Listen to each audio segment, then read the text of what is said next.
telling you, you're going to want to pull out this sheet, this insert in your bulletin, just for a reference for my sermon, because I think it's going to help. It's going to help you keep track, because I want to tell you a story. But first, I need to introduce myself.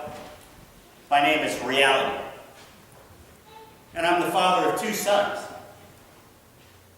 My oldest son is named Suffering, and my other son is named Strife. My son Suffering sits at my right hand. My son Strife sits at my left. Suffering is married to his wife Agony. And they have 2 sons, one named Discomfort and the other named Distress. And my son Strife sits at my left hand. He's married to his wife Conflict. And they have 4 children: discord, dispute, disagreement, and dissension. And I'm the ruler of my own kingdom. Of course, it's named after me. It's called Reality. And I have 2 brothers. A brother named Fantasy. Fantasy also has 2 sons. His oldest is named Clueless, and his younger son is named Ignorant. Clueless sits at his right hand, Father Fantasy, and Ignorant sits at his left. His son Clueless is married. He's married to his wife Oblivious. And they have 2 sons named Unaware and Unmindful. Ignorant sits at my left. He's married to his wife Rude. And they have triplet boys, ill-mannered, ill-behaved, and impolite. One day, my brother Fantasy's 2 sons, Clueless and Ignorant, they came to their father. They said, "Father Fantasy, why are we not more powerful than our cousins Suffering and Strife? After all, we're greater in every way. When we hold court, not only do our children, unaware and unmindful, ill-mannered, ill-behaved, and impolite, sit at our feet, but most of the known world comes to hear our judgments and decrees." Clueless, his brother, chimed in, "Yeah, it's true, Father Fantasy. I tell people to chase after fame, spend all their money on facelifts and body sculpting, spend it at the casino. I tell them there's no need to save their money, but instead they should buy more stuff. You should hear how the people cheer." Ignorant chimed in, "Me too, Father Fantasy. I tell the people not to worry about helping the homeless, or to worry about those who need a door held or a kind word. I tell them, let them fend for themselves. Instead, you should worry only about yourself. Close your eyes to the needy, to the sick, to the poor. They're such a nuisance." And like my brother, the people cheered. Father Fantasy smiled, for he was proud of his kingdom. His children were helping him to establish. He called his kingdom Fantasyland. He often thought warmly of the accomplishments, not only of his children, but his grandchildren as well. There was the grandchild Unaware. While spreading his message, realized that people really had no ideas of their own. It was almost as if they were, oblivious, just like their mother. And then there was his twin brother, Unmindful. He was spreading the word about apathy. Don't worry about creation. Don't worry about disease. Don't worry about politics or pollution. You don't have to worry about these frivolous things. And then there were the other grandchildren. There was Ill-Mannered. He found his message was so welcome. It was so easy to get people to treat each other poorly. But of course, we all know that people are inherently selfish and only worried about themselves. And then there was Ill-Behaved and Impolite. The 3 of them formed the trinity of human selfishness. It takes so little. They were teaching them their philosophy. They put it to a song or a chant, and it was so easy to teach their philosophy. I, me. The more things I get, the happier I will be. Buy, take. If you worry about yourself, the more you will make. Father Fantasy smiled as he wallowed in the success of his kingdom, how their message had established such a kingdom, like the many kingdoms that came before Fantasyland. There was Imagination Kingdom. There was Make-Believe Kingdom. And there was that kingdom of old, Fantasia, now run by their brother. Fantasia was an old kingdom nobody knew much about it because, of course, no one talks in Fantasia. But that got Fantasy thinking about his older brother, Reality. His smile slowly went from a sneer to a frown, finally to just expressionless. He hadn't talked to his brother, Reality, in quite a long time, since the Great Schism. It seemed to him that it happened just yesterday. Truth was, Fantasy and Reality hadn't talked to each other in thousands of years. But here's their story. Reality and his son's suffering and strife were walking along one day when they ran into Fantasy and his sons. They just stood there staring at the ground, standing in that uncomfortable moment where nobody knows what to say. Of course, it was Clueless who spoke up first. He said, "Hey, Uncle Reality, can Ignorant and I sit at your right hand and your left hand just like we do in our Father's kingdom?" Of course, it would be Clueless who would speak up first, right? He was the impetuous one. Father Reality allowed the question to sink in. It's amazing how much just a few seconds can seem like an eternity. It can be so unsettling. And then Reality spoke. Reality said, "Clueless, you don't know what you're asking. Do you really understand how different my kingdom is from your father's fantasy land? Do you understand that this world is not as you perceive?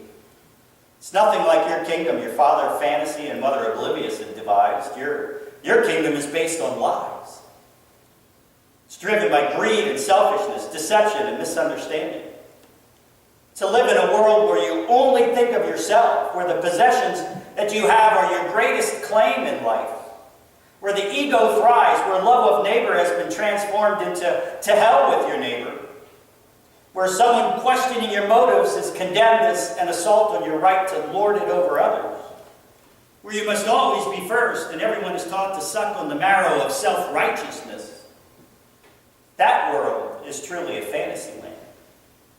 But fantasy land is doomed from the start, doomed because reality, my kingdom, really will always have greater power because it comes from a greater awareness. The sons of Fantasy, Clueless and Ignorant, both shouted, "Well, Uncle Reality, where does your power come from? Give us some of your power." Reality laughed a slow, knowing laugh quietly to himself. And then he said, "My kingdom, reality, will always be greater than your fantasy land. Because my world, my kingdom, begins with my son's suffering and strife.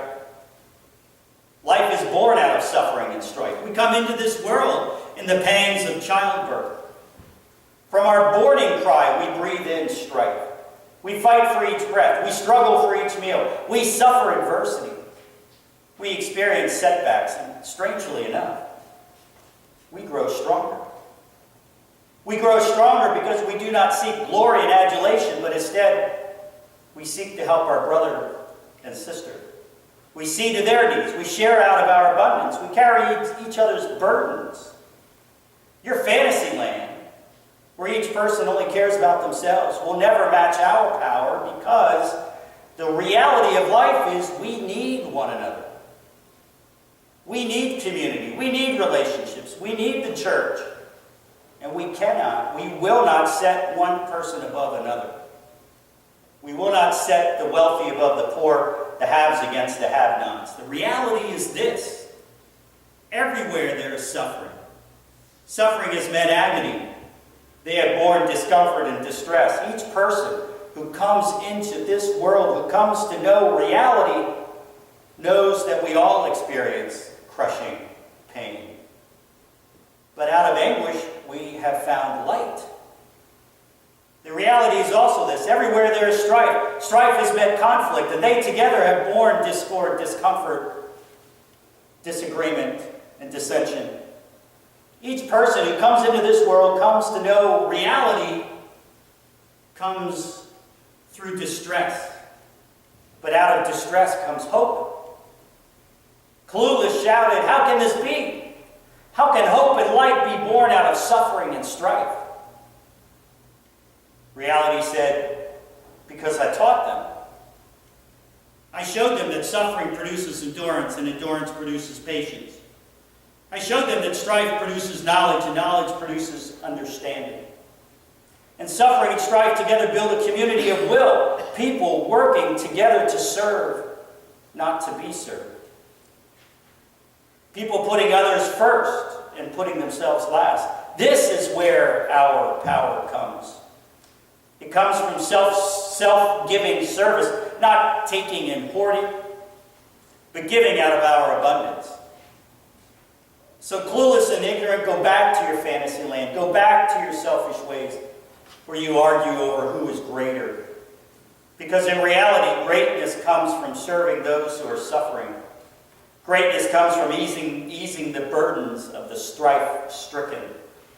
Greatness comes when we share out of our abundance, not hoard stuff, where we don't step over and onto others, but be a slave to all. My friends, this was meant to be a story. But it must be said that James and John, the two sons of Zebedee, were living in their own fantasy land. They believed that sitting at the right and left hand of Jesus would be glory and power, like I told the children.